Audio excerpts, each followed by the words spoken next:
అస్మద్గురుభ్యో నమః. మనం ఎన్నోసార్లు రామాయణం వింటూ ఉంటాం. రామాయణంలో ఉన్నటువంటి అనేక సంఘటనలకి మనం సందేహపడుతూ ఉంటాం. రాముణ్ణి కొన్ని చోట్ల తక్కువగా అనుకుంటూ ఉంటాం. బహుశా అది చాలా తప్పు. కానీ అలా సందేహపడినటువంటి సంఘటనలలో అనే ఒక సంఘటన ఒకటి. తాడేపల్లి రాఘవనారాయణ శాస్త్రి గారు బయటికి వస్తే గృహస్థాశ్రమ ధర్మం ఆచారం పాడైపోతుందని బాధపడేవారు. అప్పుడు పరమాచార్య స్వామివారు బ్రహ్మరథం ఎక్కి శాస్త్రి గారింటికి వచ్చారు. బ్రహ్మరథం అంటే వేదం చదువుకున్న వారు మోసే పల్లకి అన్నమాట. వారింట్లో దిగి పరమాచార్య స్వామివారు శాస్త్రి గారితో, ఏమి నీ ఆచారానికి ఇబ్బంది వస్తోందని చెప్పి బెంగ పెట్టుకుంటున్నావా? ఇవాళ మీ ఆచారానికి మేము కొత్తగా రక్ష కడుతున్నాం, ఇక నీకు ఇబ్బంది ఏమీ కలగదు అని చెప్పి శాలువా తీసి కప్పారు. పరమాచార్య స్వామివారు శాలువా తీసి కప్పడం అంటే అంగరక్ష కట్టినట్టే. ఇక నీకు బెంగ లేదు, ఇబ్బంది లేదు, ఇప్పుడు బయటికి వచ్చినా నీకు ఏమీ ఇబ్బంది కలగదు అని చెప్పి అన్నారు. ఆ గురు శిష్యుల యొక్క సంబంధం అటువంటిది. సంఘటనలోనికి వెళ్ళబోయే ముందు పరమాచార్య స్వామివారి దివ్యపాద పద్మాలకు నమస్కారం చేసుకుంటూ వీడియోలోకి వెళ్ళిపోదాం.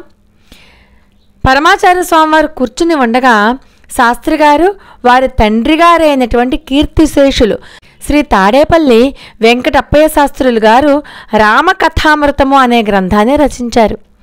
దాన్ని స్వామివారి ముందు చదువుదామని చెప్పి శాస్త్రి గారు వెళ్ళారు. పరమాచార్య స్వామివారు లోపలికి రమ్మన్నారు. శాస్త్రి గారు ఆ పుస్తకాన్ని చదువుతున్నారు. పరమాచార్య స్వామివారు పద్యాలు చాలా బాగున్నాయి, చదువు అని అంటున్నారు.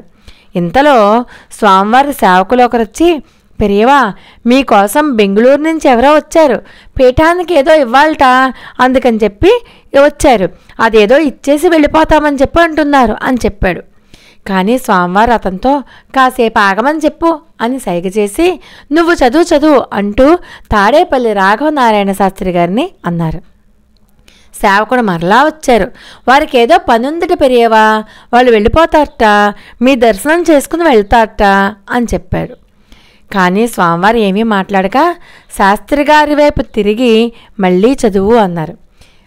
మళ్ళీ ఆ పరిచారకుడు వచ్చి, ఆయనకేదో పనుందిట, ఒక్కసారి మమ్మల్ని దర్శనం ఇమ్మన్నారు, మీరు దర్శనం చేసుకుని వెళ్ళిపోతారట అని అంటే ఒక్కసారి కోపం వచ్చేసింది మహాస్వామివారికి.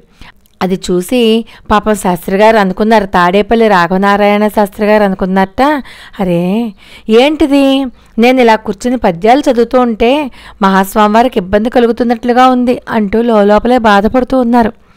అప్పుడు పరమాచార్య స్వామివారు వచ్చిన సేవకులతో అంటారు, ఏంటి అతని కోసం నేను రావాలా? అతని గురించి నేను ముందు అతనితో మాట్లాడాలా? లేకపోతే ఇక్కడ నేను రామాయణం వింటున్నాను కదా, రామాయణం కన్నా నేను అతనితో వచ్చి మాట్లాడడమే ముఖ్యం అనుకుంటున్నాడా? దర్శనం కావాలంటే తర్వాత రమ్మని చెప్పు, ఇప్పుడు నాకు కుదరదు, నేను రామాయణమే వింటాను, నాకు రామాయణమే గొప్పది అని అనేశారు. శాస్త్రి గారు తండ్రి గారు రాసినటువంటి రామాయణం ఎందుకు గొప్పదో లోకానికి తెలియజెప్పాలని అనుకున్నారు మహాస్వామివారు. మహాస్వామివారు శాస్త్రి గారిని ఇలా అడిగారు, ఏమయ్యా, రాముడు సీతమ్మ తల్లితో అగ్నిప్రవేశం చేయించాడు కదా, సీత అగ్నిపునీత అని తెలుసు కదా, ఇంత తెలిసిన తర్వాత కూడా ఎవరో ఎక్కడో ఒక పౌరుడు ఏదో నింద చేశాడని చెప్పి సీతాదేవిని పరిత్యజించడం న్యాయమా? సరే, రాజారాముడు చిన్న అవమానం వచ్చినా ఆ పదవిలో కూర్చోడానికి ఇష్టపడ్డు కదా, అందుకే పరిత్యజించాడు అని చెప్పి వాల్మీకి చెప్పాడు. ఎందరో కవులు కూడా అదే చెప్పారు. నేను 80 రామాయణాలు విన్నాను. వాల్మీకి రామాయణం, కంబ రామాయణం, భాస్కర రామాయణం, హనుమత్ రామాయణం, ఆధ్యాత్మ రామాయణం, మొల్ల రామాయణం, ఇలాంటివన్నీ కూడా చదివాను. ఒక్కొక్క కవి ఒక్కొక్క రకంగా చెప్పారు. మరి మీ నాన్నగారు ఈ విషయాన్ని ఎలా సమర్థించారు? రాముడు సీతమ్మని ఎందుకు వదిలేశాడు అని చెప్పి అడిగారు. అడిగితే శాస్త్రి గారు ఆ ఘట్టం తీశారు. ఆ ఘట్టం తీసి ఇలా వివరణ ఇచ్చారు. రాముడు సీతమ్మ తల్లిని రాజు కాకముందు పెళ్లి చేసుకున్నాడు. అప్పటి రాముడు రాజకుమారుడంతే. యుద్ధం తర్వాత సీత అగ్నిపునీత అని లోకానికి చాటి పట్టాభిషేకం చేసుకున్నాడు.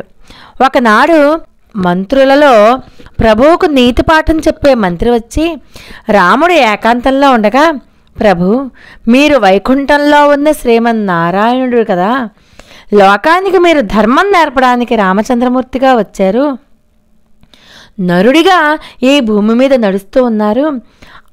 ఇటువంటి మీరు ప్రభువు కాకముందు సీతమ్మని భార్యగా పెట్టుకున్నారు. సరే, ధర్మానికి తప్పు లేదు. ప్రభు అయ్యాక కూడా సీతమ్మ భార్యగా మీకు ఉండవచ్చా అని అడిగారు. ఎందుకు ఉండకూడదు అని అడిగారు రాముల వారు. అందుకు ఆ మంత్రి చెప్తారు, ప్రభు అంటే ఎవరు? భూమిపతి, అంటే ఈ భూమికి భర్త. మరి అప్పుడు భూమాత తనయ సీతమ్మ మీకేమవుతుంది? మీరు రాజారాముడు అయ్యాక మీరు ఏకపత్ని వ్రతుడు కాబట్టి భూమికి మాత్రమే భర్తగా ఉండాలి మీరు. మరి ఇప్పుడు ధర్మం నిలిచిందా అని అడిగారు. ఉలిక్కిపడిన రాముడు కారణం చెప్తూ, ధర్మం కోసమే సీతమ్మను అడవికి పంపించాడు రాముడు అని చెప్పారండి మా నాన్నగారు అంటూ రాఘవనారాయణ శాస్త్రి గారు చెప్పారు. ఈ మాటలు విని పరమాచార్య స్వామి వారు పులకించిపోయారు, పరవశించిపోయారు. ఇన్ని రామాయణాలు విన్నాను కానీ ఇలా సమర్థించిన వాడిని వినలేదు అని చెప్పి ఆ పుస్తకాల సెట్టు ఒక్కటి అక్కడ పెట్టిపో అన్నారు. తమకు నాగరలిపి వచ్చు, అరవలిపి వచ్చు, మరి తెలుగు లిపి పరిచయమేనా అని శాస్త్రి గారు అడిగారు. నాకు అక్షరాలు వస్తేనేమి రాకపోతేనేమి పుస్తకాలు పెట్టి పూజ చేస్తాను, ఒక సెట్ ఇవ్వు అన్నారు. తర్వాత కొంతకాలానికి శాస్త్రి గారు పరమాచార్య స్వామివారి దర్శనానికి వెళ్ళారు. స్వామివారు 1 గంట సేపు పురాణం చేశారు. తర్వాత స్వామివారి చదివారు. కనుమి నీ నగమోము మేల్సిరికి లక్ష్యం బౌటకున్ లజ్జనట్టక మున్ముగ మునింగి కొండ చెరిబాటం జారే రేరేడటం చనుమోదించుట పద్మినీపతి నిజుస్మేర దృష్టి ప్రసార నవోల్లాసిత హేణయై తెలిబడిన్ రామా జగన్మోహన. ఇది శాస్త్రి గారు తండ్రి గారు రాసిన రామకథామృతంలో బాలకాండ నవమాశ్వాసంలోనిది. విశ్వామిత్ర మహర్షి శ్రీరామచంద్రమూర్తిని నిద్రలేపే సందర్భం. మహాస్వామివారు పై పద్యం చదివి, మీ నాన్నగారు దారిన పోతూ ఎప్పుడూ ఈ పద్యం చదువుతూ ఉండేవారు కదా అంటూ శాస్త్రి గారిని అడిగారు. ఏనాడో గతించిన వారి నాన్నగారు ఆ పద్యాన్ని ఎంత ఆర్తిగా చదివేవారో అలాగే మహాస్వామివారు ఎలా చదివగలిగారు? ఇది ఎప్పటి మాట అంటే మహాస్వామివారు సాక్షాత్తు పరమేశ్వర స్వరూపులు. ఆయనకి తెలియని విషయం కూడా ఉంటుందా? అపార కరుణా సింధుం జ్ఞానదం శాంతరూపిణం శ్రీ చంద్రశేఖర గురుం ప్రణమామి ముదాన్వహం. లోకా సమస్త సుఖనో భవంతు. మరి ఒక అద్భుతమైన వీడియోతో మళ్ళీ కలుసుకుందాం. అంతవరకు నమస్కారం.